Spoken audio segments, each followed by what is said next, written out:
Muy buenas tardes, señoras y señores, bienvenidos al atardecer de este miércoles, día 26 de octubre de 2022.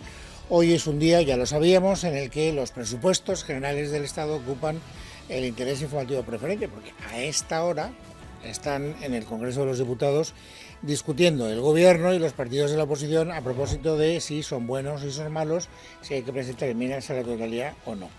Bueno, luego les contaré enseguida que el Gobierno cree que son muy buenos, esto tampoco es una novedad, por eso no hay que extenderse demasiado, y además que van a conseguir los fundamentales objetivos que el Gobierno tiene. O sea, estamos en un mundo de incertidumbre por la guerra, pero en el mejor de los mundos posibles dentro de esa incertidumbre. Y es exactamente lo contrario de lo que opina la oposición. De tal manera que hace tan solo unos minutos quiero empezar por ahí porque es lo más reciente. Está pasando ahora mismo en el Palacio de la Carrera de San Jerónimo, en la sede del Congreso de los Diputados.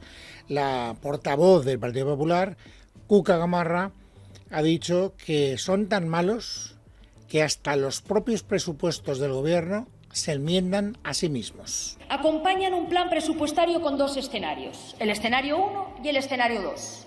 Y nos dicen que el escenario 2 se aproxima más a la realidad, pero sin embargo los presupuestos se basan en el escenario 1. ¿Lo llaman escenario 2 porque no pueden decir que el escenario 1 es mentira? El escenario 2 es su autoenmienda a la totalidad de su propio presupuesto. Le voy a hablar del escenario 3. El escenario 3 es el que plantea la AIREF, el FMI, el Banco de España, la propia señora Calviño, no cuando está en España, sino cuando está en Washington, o el INE.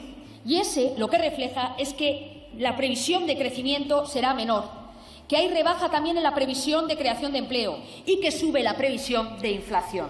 En resumen, por no hacerlo mucho más largo, que según Cuca Gamarra, estos presupuestos generales del Estado ni siquiera deberían llamarse así, deberían llamarse de otra manera. Son las hipotecas generales del Estado y no responden ni a la realidad económica del país porque asfixian a las familias y no apoyan a las clases medias. Ni son sociales ni son eficientes, son simple y llanamente sanchistas. Y a María Jesús Montero, que es la ministra de Hacienda, la encargada de defender estos presupuestos, naturalmente esta posición de la portavoz parlamentaria del principal partido de la oposición no le ha gustado absolutamente nada. Señorías, han cambiado de líder, pero hay tres cosas que en el Partido Popular no han cambiado. La primera es que solo defienden a la élite de este país. La segunda es que siguen usando la mentira como arma política. Y la tercera es que siguen teniendo su sede en Génova con todo lo que eso significa. Bueno, como ven en esa réplica, así como mucha economía no parece que haya. Es decir, que ya los debates parlamentarios los carga el diablo, se sabe de qué empiezan hablando, pero no se sabe cómo van terminando. Bueno, después de Gamarra vienen el resto de los grupos, así que estará hablando Vox ahora o estará a punto de comenzar y ya veremos qué anda de sí ese debate. La parte fundamental saben que no reviste ninguna emoción, porque ya es un dato conocido que las enmiendas a la totalidad que ha presentado el Partido Popular, que ha presentado Vox y también Ciudadanos, no van a prosperar, porque el Partido Socialista, el partido gobernante, ya tiene una mayoría suficiente para rechazarlas. Y además también sabemos, por eso digo que tampoco conviene hacer esto muy largo, porque no vamos a aportar datos que nos vayan a dar a conocer cosas que hasta ahora ignoráramos, que la acusación fundamental, ya no solo por parte de la oposición parlamentaria, también por parte de todos los observatorios económicos que se han manifestado a propósito de estos presupuestos generales de Estado, coinciden en una cosa, y es que no parten de la premisa adecuada. Están estableciendo una idea de crecimiento que no se compadece con lo que esos observatorios estiman que va a suceder. Y esta mañana, en Telecinco, este ha sido el asunto recurrente que le han preguntado a la vicepresidenta económica. Oiga, señora Calviño, que todo el mundo dice que ustedes se equivocan. Respuesta de Calviño. Con matices, con matices quiere decir que con todos los matices, para que ustedes vean que no escatimamos nada. Que no nos equivocamos, que los que acertamos somos nosotros. Que estamos en un momento muy delicado, que si la economía alemana se frena o incluso tiene una recesión, eso afecta a la economía española, es evidente, ¿no? Pero, ya le digo, lo importante es que hasta hoy la economía española sigue creando empleo y sigue teniendo un crecimiento. O sea, ¿usted no cree que vamos a entrar en recesión técnica? Los indicadores económicos no apuntan a esta situación. ¿Es y cómo desde explica luego, lo que dice AIREF, lo que dice FUCAS, lo que dice...? pero mire, las previsiones económicas están en un momento de gran incertidumbre y había analistas que decían que íbamos a entrar en recesión en el segundo trimestre del año y hemos tenido un trimestre récord con un crecimiento superior al 1,5%. O sea, que se reafirma. La que analiza bien lo que va a pasar es ella, la vicepresidenta económica y por extensión el gobierno. Saben que la AIREF ayer no solo dijo que podíamos entrar en recesión técnica en el tercer y en el cuarto trimestre, también dijo que no se iban a cumplir los objetivos de déficit que el gobierno se había marcado, que era otra enmienda a la totalidad de la macroeconomía que había diseñado el gobierno para a partir de ahí construir los presupuestos generales del Estado. Bueno, pues sobre esta segunda cuestión también Calviño ha intervenido esta mañana para decir una vez más que la AIREF se equivoca. Yo llevo 4 años, más de 4 años de ministra, y llevo 4 años escuchando el mismo discurso. ¿Y sabe cuál es la realidad? Que hemos cumplido nuestros objetivos de déficit, que este gobierno responsable cumple sus objetivos de reducción del déficit y de la deuda, y eso es lo que confirman todos los organismos internacionales. Tengo que decir que estas mismas afirmaciones que acaban de escuchar ustedes y que ha pronunciado Nadia Calviño por la mañana han sido ratificadas después por María Jesús Montero durante el debate presupuestario que está teniendo lugar, como les contaba al principio, en el Congreso de los Diputados. Es decir, que María Jesús Montero también estima, como Calviño, no podía ser de otra manera, por otra parte, que no vamos a entrar en recesión y que, por supuesto, vamos a cumplir los objetivos de déficit. La verdad es que esta mañana, porque la exposición del Gobierno se ha producido por la mañana, ahora por la tarde es el turno de los grupos, pero la ministra de Hacienda ha fijado la posición en el debate parlamentario en la sesión matutina y ha pintado un panorama, tengo que decir, verdaderamente tranquilizador. O sea, si uno se creyera a este gobierno, si uno tuviera confianza en que el gobierno nos cuenta la verdad, no deberíamos estar muy preocupados. Estamos en una crisis muy grave, tenemos una gran incertidumbre, se lo dicen todos, pero a pesar de todo, oiga, lo que dice el gobierno es que estamos mejor que la inmensa mayoría. Vamos a ser, primera afirmación rotunda de María Jesús Montero, líderes en crecimiento. Todos los organismos nacionales e internacionales avalan que nuestro país liderará el crecimiento de la eurozona en 2022 y 2023. Segunda afirmación rotunda de España en el mejor mundo posible. Sí, tenemos un problema, como el resto de los países, la inflación, pero a diferencia de otros países, España ya ha conseguido empezar a enderezar ese problema y las previsiones a corto y a medio plazo son muy buenas. De hecho, en el mes de septiembre se ha confirmado la tendencia a la moderación de los precios, 1,6 puntos por debajo de la inflación que se registró en agosto. Estamos ya en el nivel más bajo desde el mes de mayo. Y también, señorías, la inflación subyacente cerró septiembre en el 6,2%, 2 décimas menos que en el mes de agosto. Es la primera vez en 14 meses que este indicador retrocede. Y tercer dato categórico por parte de la ministra de Hacienda, también igualmente positivo. Las expectativas de creación de empleo en nuestro país no solo no se ensombrecen, sino que también pintan muy bien. Y nuestra previsión es que en 2023 alcancemos 21 millones de ocupados, llegando a final de año a una tasa de paro por debajo del 12%, fíjense, una cifra que no ocurría desde hace 15 años. Bueno, la verdad es que escuchando a María Jesús Montero se hace una pregunta. Yo por lo menos me hago una pregunta. Oiga, entonces, ¿por qué hay tanta preocupación? Si de verdad vamos a ser líderes en crecimiento, si de verdad estamos reduciendo la inflación y vamos a colocarla en unas posiciones más que razonables, si además el crecimiento del empleo va a seguir y nos va a colocar en cifras que no conocíamos desde hace una década, ¿por qué están ustedes tan inquietos? ¿Por qué hay tantos escenarios distintos en los presupuestos? ¿Por qué la palabra incertidumbre está en los discursos de todos y cada uno de los ministros que intervienen? No parece que haya motivos, si su diagnóstico es bueno, para estar preocupados. Esto es lo que a mí más me sorprende, francamente. Es verdad que cuando uno escucha lo que dice el gobierno y cuando uno escucha lo que dice la oposición, tiene la sensación de estar en dos países distintos. Y yo creo que la verdad al final se impone por la vía de la realidad. Luego ya veremos y el viernes tendremos datos del Instituto Nacional de Estadística para ver si efectivamente el crecimiento en el tercer trimestre ha sido bueno, como decía Calviño, o no. Eso ya lo veremos. Faltan tan solo 48 horas para salir de dudas. Pero vuelvo a repetir, yo escuchando a Montero, pues casi me tengo ganas de encargarme ya las vacaciones del próximo verano, porque no parece que viva inmerso en ninguna crisis que me va a encorsetar desde el punto de vista económico.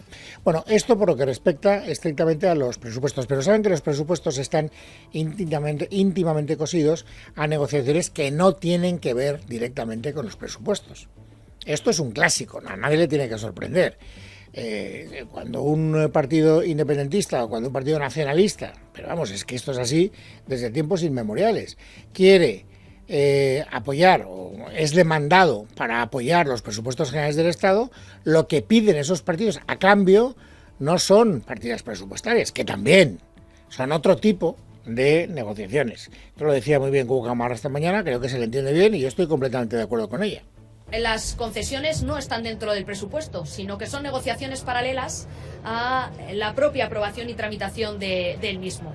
Podemos ver como una de las principales concesiones se encuentra en la no defensa de la aplicación de la ley en Cataluña, en la defensa de los derechos lingüísticos de los catalanes. Esa es una de las cuestiones. Otra de las cuestiones es lo que se ha llamado la desjudicialización de la política. Y ahí entra la reforma del delito de sedición. Lo que quieren, en definitiva, los partidos independentistas, lo que querrían es que los líderes del procés ya no tuvieran que rendir ninguna cuenta ante la justicia. Los huidos, que no vayan a la cárcel.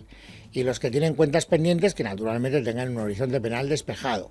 Como el delito que se les imputaba era el de sedición, si desaparece el delito de sedición, se acabó la responsabilidad penal. No has cometido ningún delito porque no está tipificado. Esta era la pretensión primera de los independentistas, lo digo para que lo entiendan bien. Ellos no querían reformar el delito de sedición, lo que querían era suprimirlo. Y eso el gobierno les decía, hombre, pues no, suprimirlo no. Lo que podemos hacer es equipararlo en la medida de lo posible a la tipificación que existe de conductas penales parecidas en otros países de nuestro entorno. Pero como Esquerra no estaba dispuesto a entrar en esa pretensión del gobierno, por eso el gobierno decía, no tengo yo una mayoría suficiente para que mis planes salgan adelante, porque Esquerra no quería apoyar la reforma, lo que quería era apoyar la supresión. Creo que esta es una idea interesante para saber cómo está el status quo. ¿Qué ha cambiado? Lo que ha cambiado es que ahora Esquerra sí está dispuesto a negociar con el gobierno una reducción de la pena. Acepta que no se puede suprimir y están ahora negociando el punto de equilibrio para ver cuál es la pena que va asociada a la comisión del delito de sedición. Y naturalmente lo que quiere Esquerra Republicana es que sea la menor posible y lo que quiere el gobierno es que sea la más cercana posible a la media de los países europeos. ¿Cómo está la cuestión? Esta es la gran pregunta. Es decir, que todo el mundo sabe que están negociando. La portavoz del gobierno de Cataluña, ayer se lo contaba y además la escuchaban ustedes de viva voz, admitía que habían intercambiado carpetas y que estaban hablando de esta cuestión.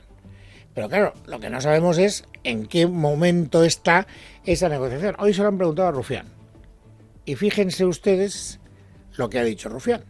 Como saben, intentamos ser gente discreta, gente que está porque las cosas salgan y creo que eso es incompatible muchas veces con estar telegrafiando negociaciones que son reales o no. Así que humildemente me atrevo a sugerirle al PSOE que hable menos. Yo esta última parte la entiendo poco, señor Rufián, porque yo creo que quien ha hablado más ha sido la portavoz del gobierno de Cataluña. Fue Playa la que dijo que se estaba negociando. Hasta donde yo sé, hasta donde a mí me consta, el gobierno hasta ahora no había dicho ni mu. Había dicho, mire usted, este es un asunto del que no podemos hablar porque no hay una mayoría parlamentaria para afrontarlo. Y de ahí no había salido. Hasta donde yo sé, otra cosa distinta es que se me hayan pasado algunas cosas. Bueno, esta es una negociación que forma parte del paisaje habitual de estos días pasados y seguramente de los próximos días. Y luego hay otra negociación, bueno, hay dos negociaciones más que tenemos que actualizar. Una no tiene que ver con los presupuestos, pero sí con las dudas y con las cuitas internas del gobierno de coalición que tenemos en España. Saben ustedes que uno de los motivos de enfrentamiento es la ley trans. Y en Unidas Podemos están muy enfadados porque el Partido Socialista sigue utilizando la técnica de la zanahoria y el burro.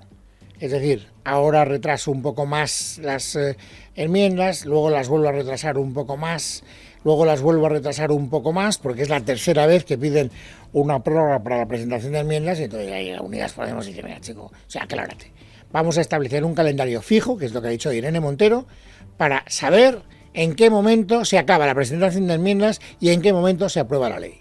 Lo que vamos a hacer es proponerle al Partido Socialista y al conjunto de los grupos parlamentarios un calendario de tramitación que incluya la finalización de la ponencia para el 18 de noviembre para precisamente poder garantizar que no hay más retrasos en el debate parlamentario de esta ley y que puede estar aprobada sin ningún retroceso en derechos antes de que acabe el año, y confiando en que el Partido Socialista rectifique y nos acompañe en este camino de aprobación de los derechos de las personas trans y LGTBI. Bueno, pues respecto a esto, dos cuestiones interesantes. Réplica. Aportación informativa, si ustedes quieren, del portavoz parlamentario del PSOE, que es Patxi López.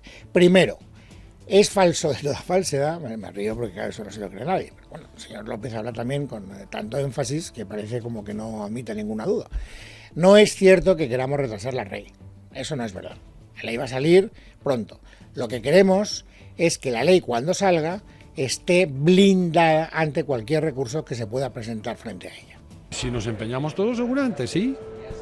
Claro, porque estamos retrasando una semana, como digo, para blindar esta ley ante los recursos que pueda plantear la derecha, que ya los ha anunciado, para que tenga todas las garantías jurídicas, para que sea la mejor ley para este colectivo, y a partir de ahí, oye, pues nos pondremos las pilas para que salga cuanto antes. Si nos ponemos todos de acuerdo, seguramente sí, que es lo primero que decía Patxi López, y se me ha olvidado aclararlo para que ustedes entendieran el contexto de esta declaración, era porque le preguntaban específicamente si iba a poder ser aprobada antes de que finalizara el año. De ahí que Patxi López dijera, si todos nos empeñamos, probablemente sí, o sea que no se preocupe Podemos por eso. Pero la segunda aportación informativa, por seguir con esta expresión tan cursi, es mucho más ilustrativa, porque sí que hace referencia a cuáles están siendo los caballos de batalla en la negociación entre Unidas Podemos y Patxi López. ¿Por dónde van las enmiendas que el PSOE quiere presentar? Escuchen. Bueno, nosotros estamos hablando, y ya lo saben también, de lo que es la violencia intragénero, para que no colisione con la violencia de género y con todos los avances que ha habido en eso. Estamos hablando de la reversibilidad, de estas cuestiones. Claro, vamos a ver si lo aclaramos, para que ustedes lo entiendan. Las feministas de toda la vida están claramente alineadas contra la violencia machista. Entonces, que un hombre agreda a una mujer es algo que tiene que tener una, cualificación penal agravada. Pero, ¿qué ocurre si una mujer trans, que tiene una complexión masculina, agrede a una mujer? Dado que es mujer trans, por mucho que antes fuera hombre, ya no podemos estar hablando de violencia machista, dice Irene Montero. Y entonces dicen las feministas eso, hombre, no, esto no, porque esto es acabar con una lucha que llevamos desde hace muchísimo tiempo. Por eso hace esa referencia el señor Patxi López a la violencia intragénero. Y luego, cuando habla de la reversibilidad, también conviene aclarar que está apuntando a un asunto neurálgico de la ley, porque lo que esta ley plantea como, gran aportación, más que discutible, es lo de la autodeterminación de género, incluso para los menores. Y han escuchado ustedes a muchos especialistas, a muchos médicos, a muchos psiquiatras, a muchos psicólogos, a muchas madres, decir, oiga usted, si permitimos que un menor de edad dé un paso irreversible, le hemos fastidiado la vida. ¿Y si se arrepiente? A eso se refiere el señor López cuando habla de la irreversibilidad, y esto va en contra de una de las cuestiones que más quiere Unidas Podemos preservar en la ley que ellos han redactado. Como ven, por lo tanto, esa polémica está ahí encendida y habría que actualizarla, y vamos a ver lo que pasa en las próximas horas. Y luego la última negociación, que no les va a sorprender tampoco, porque todos los días hablamos de ella, es la del Consejo General del Poder Judicial. Hoy lo que les puedo decir es que todo el mundo sigue dando por seguro que la negociación sigue adelante y que además va a acabar muy pronto. Miguel Ángel Pérez. Fuentes conocedoras de la negociación consultadas por Libertad Digital afirman que la intención de socialistas y populares es cerrar el acuerdo para renovar el Consejo General del Poder Judicial antes de terminar el mes de octubre, es decir, a finales de esta misma semana. Desde este viernes hasta el lunes serán los días clave para conocer si la negociación fructifica. Eso sí, dicha negociación podría salir adelante o romperse de forma definitiva. Estamos en un punto clave, señalan, o se soluciona esta semana o no habrá acuerdo. Está todo puesto sobre la mesa. Las dos partes conocemos cuál es la postura del otro, o se solventan esos flecos o no habrá acuerdo, insisten. Las mismas fuentes señalan que las prisas se deben a que el PSOE y el PP están muy preocupados por la negociación del gobierno con Esquerra Republicana para sacar adelante los presupuestos, especialmente por la reforma del delito de sedición. Este asunto, señalan, puede estallar en mitad de las conversaciones e impedir el acuerdo del CGPJ. Hay que cerrar la renovación cuanto antes para evitar que haya más ruido que condicione el pacto. Bueno, por lo tanto, sí creemos lo que las fuentes le cuentan a Miguel Ángel Pérez, tanto en el Partido Socialista como en el Partido Popular, interés porque esta negociación acabe cuanto antes. Unidas Podemos está por boicotearla clarísimamente, no quieren que salga. No quieren que salga en los términos que propone el Partido Popular. Y hoy Enrique Santiago, que es el secretario general del Partido Comunista y por lo tanto dirigente cualificadísimo de Izquierda Unida, ha dicho esto refiriéndose al PP. El Partido Popular nunca ha querido un acuerdo y va a poner muchos problemas, muchas zancadillas, muchas trampas, muchos vetos para evitar que ese acuerdo se lleve adelante. Nosotros no vamos a caer en esas provocaciones y porque además de esto, de esa renovación del Consejo, depende desbloquear la renovación del Tribunal Constitucional. Bueno, no quieren caer en las trampas. Ellos entienden que una de las trampas que el Partido Popular está entendiendo es evitar que haya perfiles políticos en el Consejo. ¿Para qué? Para que Victoria Rosell no sea miembro del Consejo General del Poder Judicial. Y una vez más, debe ser ya el 14º día consecutivo, he perdido la cuenta, Irene Montero dice que ese es un asunto al que ellas, Unidas Podemos, no renuncia, pero vamos, ni por todo el oro del mundo. No vamos a tolerar que la condición que ponga el Partido Popular para renovar el Consejo General del Poder Judicial sea vengarse políticamente de Victoria Rosell, que precisamente por haberse enfrentado a ese acoso judicial ejercido por un ministro popular y por un juez corrupto, representa lo mejor de nuestra democracia y representa la regeneración de nuestra justicia y de nuestra democracia. Por tanto, vamos a defender hasta las últimas consecuencias que Victoria Rosell es la mejor candidata para entrar en el Consejo General del Poder Judicial. Bueno, esto que les he contado en estos 22 minutos es lo que a mí me parece que forma parte fundamental del paisaje político del día. Pero quiero terminar contándoles, antes de ir al resumen de otras noticias destacadas de este miércoles, que hoy hemos conocido la tercera encuesta. Ya es la tercera, por eso me empieza a llamar la atención y por eso quiero destacarlo. La publica el Confidencial. Según esa encuesta, el Partido Socialista está empezando a subir notablemente. Tiene un incremento con respecto al mes pasado de más de 2 puntos. Y el Partido Popular está empezando a mantener ya una posición de cierto desmayo, no crece. Es verdad que el Partido Popular sigue estando por delante en esta encuesta del Partido Socialista, pero las tendencias parece que van acercando las horquillas y ya de entrada una de las conclusiones a las que podemos llegar en esta encuesta del Confidencial es que no hay mayoría absoluta en la suma de escaños del Partido Popular y de Vox. Javi García. Según el barómetro de IMOP Insights para el Confidencial, Sánchez pasa en 2 semanas de una estimación de voto del 24% y 96 escaños a casi el 27% con 103 diputados. Una mejora que además no le robaría escaños a los morados, ya que incluso mejoran respecto a oleadas anteriores. Por su parte, el Partido Popular sigue en cabeza, aunque retrocede al 30% de los apoyos y a los 122 escaños que, sumados a los de Vox y Suma Navarra, se quedarían tan solo a 2 de la mayoría absoluta. Por cierto, Ciudadanos no obtendría representación alguna en el Congreso. Sin embargo, la encuesta DIM para 20 minutos muestra que el Partido Socialista recupera voto y sube 2 décimas y obtendría entre 104 y 108 diputados. Pese a ello, los populares no solo seguirían ganando las elecciones, sino que con Vox alcanzarían la mayoría absoluta. Donde sí coinciden ambos sondeos es que el efecto Feijóo podría haber dejado ya atrás su punto culminante.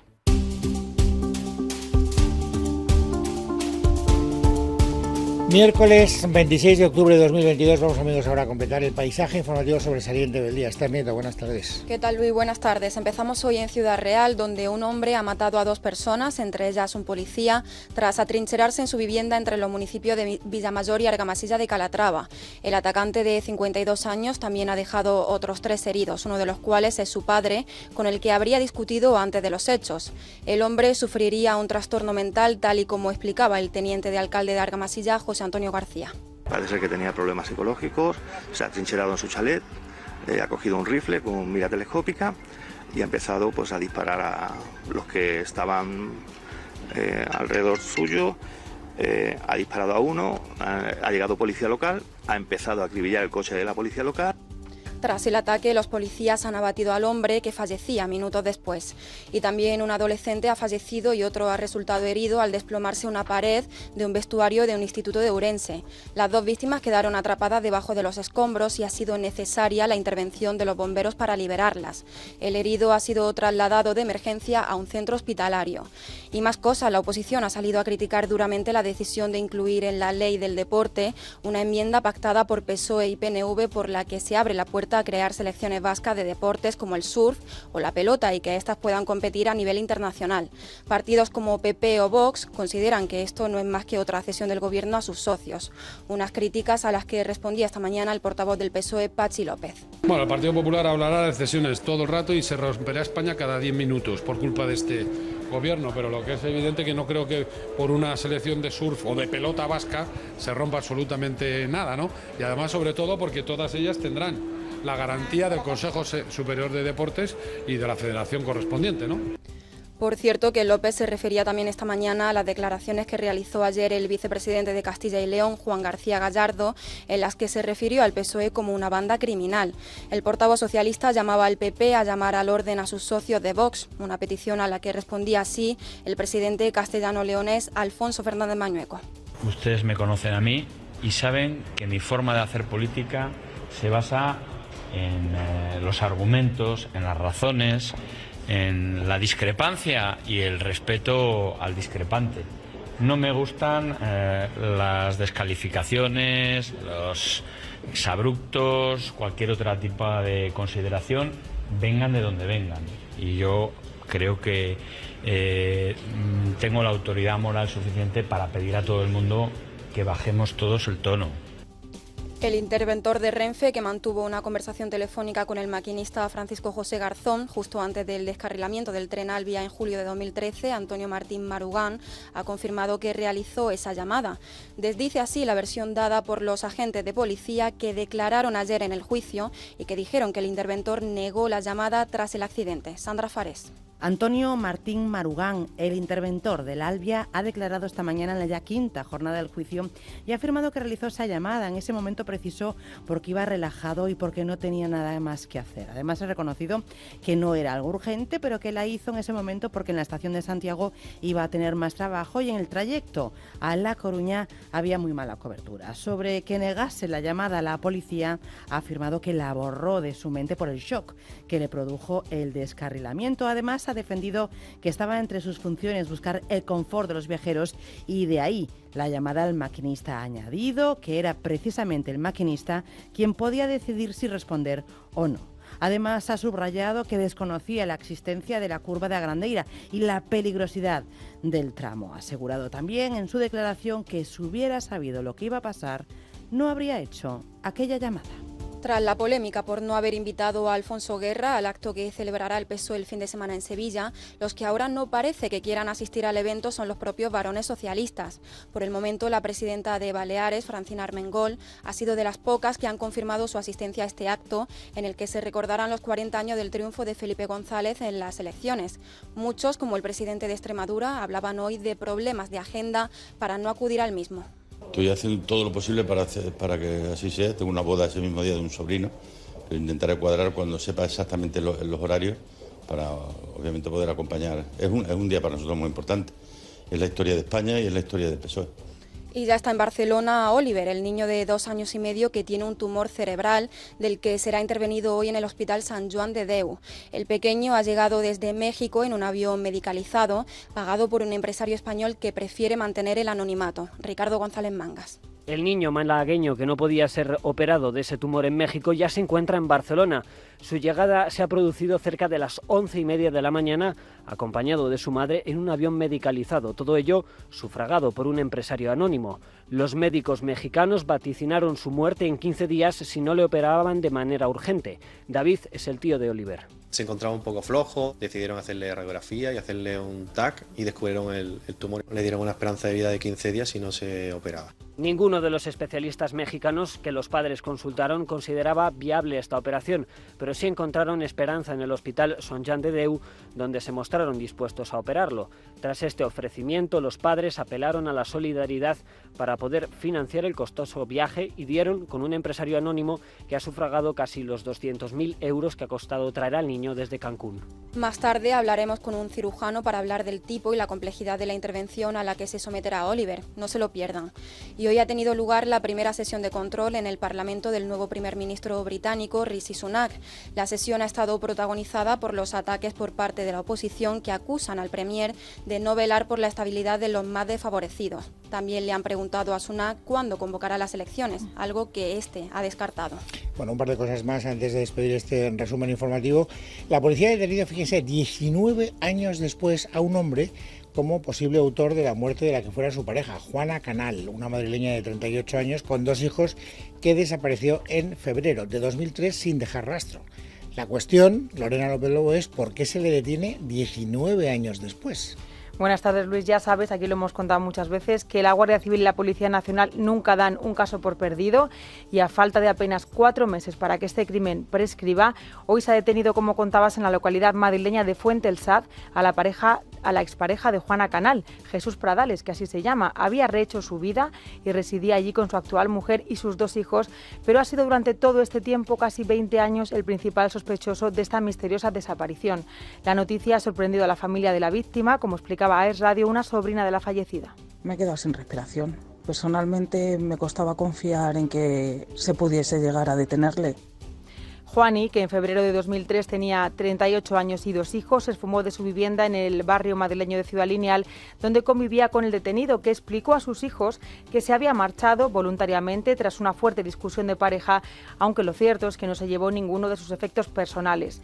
No había pruebas contra este señor, no había nada para sentarle directamente en el banquillo, pero la casualidad hizo que en 2019, hace 3 años, unos senderistas encontraran en un paraje próximo al pueblo de Navalacruz, en Ávila, un fémur y parte de un cráneo que resultaron ser de Juani. Fue así como la semana pasada se reactivó la búsqueda en esos mismos terrenos, hallándose más pruebas que han culminado con el arresto de este hombre. Él mismo asiste en estos momentos, Luis, junto a la Guardia Civil, a un exhaustivo registro en una finca propiedad de su familia, que tanto Jesús como Juana visitaban y que está muy cerca de ese terreno donde aparecieron los restos. Estoy seguro que mañana Alfonso Gea, cuando toque hablar de sucesos, nos contará cuál ha sido el resultado de ese registro y qué es lo que dice este hombre acusado 19 años después de haber acabado con la vida de la que fuera su pareja. Bueno, y déjenme que acabe con algo, por decir, una noticia que a mí me ha sorprendido mucho, rompe completamente el canon de las noticias tradicionales, pero que me parece que ustedes deben saber. A mí me ha consternado cuando la he leído. Resulta que se ha muerto el que pasaba por ser el hombre más marrano del mundo.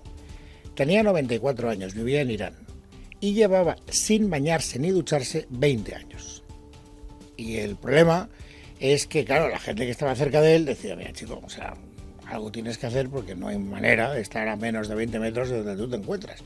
Y accedió a ducharse. Después se murió.